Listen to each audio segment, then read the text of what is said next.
అండి. సో ఏదైతే ములకల చెరువులో ఒక లిక్కర్ ఫ్యాక్టరీ లాంటిది, చిన్నపాటి ఫ్యాక్టరీ లాంటిది బయటపడింది. సో ఇది అందరికీ తెలిసినటువంటి విషయమే. సో దాదాపుగా అక్కడి నుంచే టర్న్ ఓవర్ రోజుకి 30,000 బాటిల్ లకిలీ లిక్కర్ మాఫియాతో ఏవైతే బ్రాండ్స్ ఉంటాయో ఆ బ్రాండ్స్ కి అనుగుణంగా వీళ్ళ దగ్గర ఉన్నటువంటి ఎక్విప్మెంట్స్ తో విస్కీ అయితే విస్కీ, బ్రాందీ అయితే బ్రాందీ, స్పిరిట్ ద్వారా తయారు చేసి బెల్ట్ షాపులకి సప్లై చేసే సందర్భంగా పోలీసులకు దొరకడం జరిగింది. సో ఇది పెద్ద ఎత్తున అయితే రాష్ట్ర ప్రభుత్వానికి ఒక మచ్చగానే మిగిలిపోతా ఉందని చెప్పేసి చంద్రబాబు నాయుడు గారు కూడా మద్యం బాటిల్ మీద ప్రభుత్వం గుర్తించినటువంటి ముద్ర ఉంటుందని చెప్పేసి ఆయన కూడా ప్రెస్ మీట్ పెట్టి మద్యం బాటిల్ పట్టుకొని చూపించడం జరిగింది. సో నిన్న ఏదైతే జనార్దన్ రావు విదేశాల నుంచి వచ్చిన వెంటనే పోలీసులు ఆయన అదుపులోకి తీసుకోవడం జరిగింది. సో ఆయన మొబైల్ ఎక్కడో పోయింది, మొబైల్ ఎక్కడని చెప్పేసి ఆయన చెప్పడం జరిగింది. సో ఆయన మరి ఈరోజు నిన్న ఒక వీడియోని రిలీజ్ చేస్తూ సో దీని వెనకాల జోగి రమేష్ అనే మాజీ మంత్రి ఆయన చెప్తేనే ఈ లిక్కర్ ఫ్యాక్టరీ అనేది మేము పెట్టడం జరిగింది. గత వైఎస్ఆర్ కాంగ్రెస్ పార్టీ అధికారంలో ఉన్నప్పుడు మేము ఈ వ్యాపారం చేసాం. సో కూటమి ప్రభుత్వం అధికారంలోకి రాగానే దీన్ని ఆపేసాం అని చెప్పేసి ఆయన చెప్పడం జరిగింది. సో మళ్ళీ జోగి రమేష్ నాకు ఫోన్ చేసి చంద్రబాబు నాయుడు గారి ప్రభుత్వాన్ని ఏదో ఒక విధంగా వెరకాటంలో పెట్టాలంటే మళ్ళీ మనం చంద్రబాబు నాయుడు గారి సొంత జిల్లాలో అయినటువంటి ములకల చెరువులో ఈ వ్యాపారం మొదలు పెట్టాలని చెప్పేసి ఆయన ఆదేశాల మేరకే నేను ఈ వ్యాపారం మొదలు పెట్టడం జరిగిందని చెప్పేసి జనార్దన్ రావు గారు ఆయన ఒక వీడియో రిలీజ్ చేయడం జరిగింది.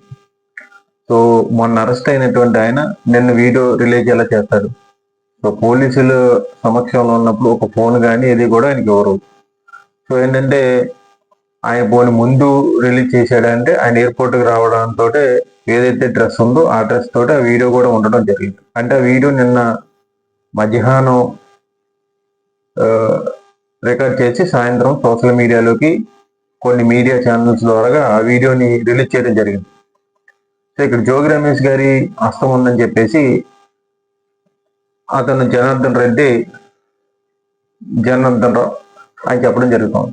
సో ఇది ఎందుకు ఈ విధంగా చేస్తా ఉన్నారంటే ఏదైతే ఈ లిక్కర్ కుంభకోణం ఉందో ఆ లిక్కర్ కుంభకోణంలో ప్రభుత్వం అనేది డిఫెన్స్ లో పడిపోయింది. సో దాన్ని ఎంత కవర్ చేసినా సరే వైఎస్ఆర్ కాంగ్రెస్ పార్టీ నాయకులు దాన్ని ప్రజల్లోకి తీసుకువెళ్ళి నకిలీ మద్యం అమ్ముతూ ఉన్నారని చెప్పేసి ప్రజలకు తెలియజేస్తూ ఉన్నారు. సో ఈ సందర్భంగా ఏంటంటే అటు తిప్పి మసిపూసి మారేడుగాని చేసి దాన్ని వైఎస్ఆర్ కాంగ్రెస్ పార్టీలో ఉన్నటువంటి ఎవరో ఒక నాయకుడి మీదకి నెట్టేస్తే ఇది వైసీపీ గవర్నమెంట్లోనే నడుస్తూ ఉందని చెప్పేసి ప్రజల్లో ఒక చర్చకు వెళ్తూ ఉంది. సో తద్వారాగా ఏంటంటే మన మీద ప్రెజర్ ఉండదని చెప్పేసి చంద్రబాబు నాయుడు గారి ప్రభుత్వం అయితే ఆలోచించినట్టుగా ఉంది.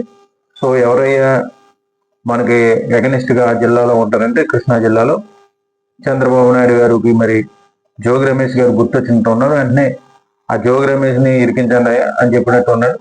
సో ఈ జనార్దన్ రెడ్డి ఆ వీడియో రిలీజ్ చేయడం, సో ఆ వీడియో సోషల్ మీడియాలోకి రావడం, ఆ జోగి రమేష్ గారి పేరు చెప్పడం, జోగి రమేష్ గారు మరి ఈరోజు రేపు అరెస్ట్ చేసే అవకాశాలు కూడా ఉన్నాయి. ఎందుకంటే ఆయన మీద దాదాపుగా కూటమి ప్రభుత్వం రాగానే అప్పుడే 4-5 కేసులు పెట్టడం జరిగింది. సో వాళ్ళ అబ్బాయిని కూడా అరెస్ట్ చేసి 2 నెలల పాటు జైల్లో పెట్టడం జరిగింది. అంతా జరిగింది. సో ఏంటంటే జోగి రమేష్ అయితే వైఎస్ఆర్ కాంగ్రెస్ పార్టీ మాజీ మంత్రి, సో బలంగా మాట్లాడతాడు. సో ఇతని నష్టం ఉందంటే అది వైఎస్ఆర్ కాంగ్రెస్ పార్టీ వైపు కొట్టుకుపోద్ది. ఇంకా లిక్కర్ చిన్నపాటి ములకల చెరువుల్లో జరిగినటువంటి ఈ లిక్కర్ అనేది ప్రజలు కొంచెం డైవర్షన్ అవుతారని చెప్పి ఆలోచించినట్టుగా ఉన్నారు. కానీ ఇక్కడ మీడియా ఛానల్స్ కానివ్వండి, వాళ్ళకున్నటువంటి మీడియా ఛానల్స్, వాళ్ళకున్నటువంటి పత్రికా ప్రకటనలు కానివన్నీ కూడా ఈ లిక్కర్ అనే మాఫియా నుంచి వాళ్ళు కూడా కంట్రోల్ చేయలేకపోతా ఉన్నారు. సో ఆ విధంగా ఏంటంటే దీని వైసీపీకి మీదకి రుద్దే ప్రయత్నం చేస్తూ ఉన్నారు. సో అన్యాయంగా జోగి రమేష్ గారిని ఇరికించి ఆయన్ని ఇబ్బందులు పెట్టే ప్రయత్నం అయితేనే ఈ లిక్కర్ ఒక కుంభకోణంలో ఆయన్ని మంచి వ్యక్తిని తీసుకెళ్లి ఇరికించి ఆయన్ని కొన్నాళ్ళ పాటు ఇబ్బందులు పెట్టే పరిస్థితి అయితే కనబడుతుంది.